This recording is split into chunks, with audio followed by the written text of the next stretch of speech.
Let's also pick up one of the items the chairman of the commission spoke about in his press briefing this evening, underage voting and registration. He said, yes, they've seen some of those images circulating, said to have emanated from Taraba.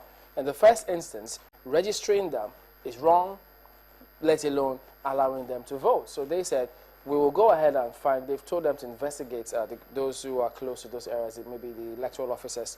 How did this happen? Well, the thing is, with the introduction of the card readers, part of one of the objectives of the card reader, we understand, was to ensure that the biometrics cut out this kind of thing. What's your impression of this particular one, GC? Well, sometimes you find this inexplicable. But again, you know, it's explicable to the extent that data capturing was not automated. In other words, it wasn't that it was a machine that was capturing based on statistics and requirements and all that. Human beings help capture those data. And so, you know, just as we've had, you know, during enumeration where, you know, people will inflate figures, fictitious names and all that, you know, it's also possible that during the data capturing process, during registration, people deliberately will register those who are underage voters. And once that goes in, once that went in, you know, the outcome will be that ultimately there will be a card reader that will be produced for them to collect. And once they collect, the possibility is there that they would participate in the election process. And I think that what INEC has to do is to continue to work hard to eliminate such entries. I say this quickly because you know that after the initial registration exercise and the double registration, triple registration sometimes and all, and the figure that ballooned up and all that, INEC, using post-Hafiz, you know, exercise, started cutting down and eliminating all those double, multiple fraudulent registration, if you will. So I presume that through those processes, it was possible for them to have identified those underage voters and then to deal with them. But it's not too late to deal with such situations. The question is not about whether over time they now become old. The question is, as at the time they register, they warrant of age, of voting age.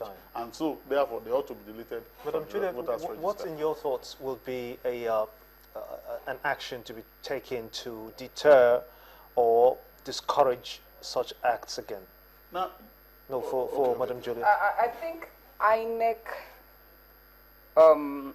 we commend INEC for what they've done so far, but INEC needs to do a better job, especially in the northern region, where this is basically in the north. Of course, I had a few in the west, but very few. And a friend of mine actually called me and said it is true. I told her, well, it's up to INEC to do her own investigation. But as a people, we need to recognize that INEC in the next 4 years, and everyone, especially the national reorientation parastatals, must make sure we begin to educate Nigeria on our values. Like I just posted before I came here, and I say, stop telling lies. Truth is part of the recommendation for nation building. A nation that truth is not prevalent and truth is not at its center will not grow. You don't go about telling lies, putting things up that are not true. And therefore, in the north, they need to deal with that. Whether it's a young girl, I mean, you have a girl who is 15, and she has a baby on her back. I mean, based on the constitutional issue, maybe he will help us out, that we were looking at the constitutional review where it said a girl is deemed an adult when she's married. So these are things that are the undertone of many issues. So you have this small girl who she got married at 12, 13, and she has a baby on her back, and she has been deemed what?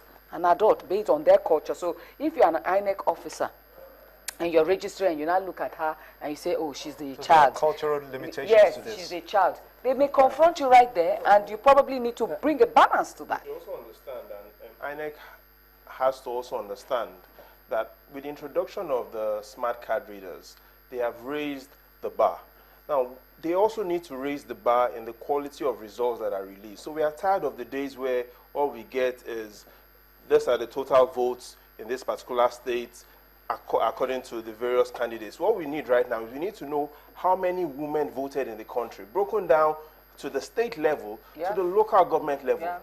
Because we also have the smart card readers, we need to know the demographics of voters, and those between the ages of 18 to 24, how did they vote? Between 25, so we need to take this election and we need to get those details out. We shouldn't be satisfied with just getting, these are the total number of votes in the presidential election, and that is it. We need to prune down to who voted, sex, gender, demographics, all the details, which improves how we plan for the next election, which also improves the policies that the government makes, the policies that future candidates that are coming to contest. Also improves the amount of information available to us as a country. We'll stretch that a little further, but that will be when we return from this break.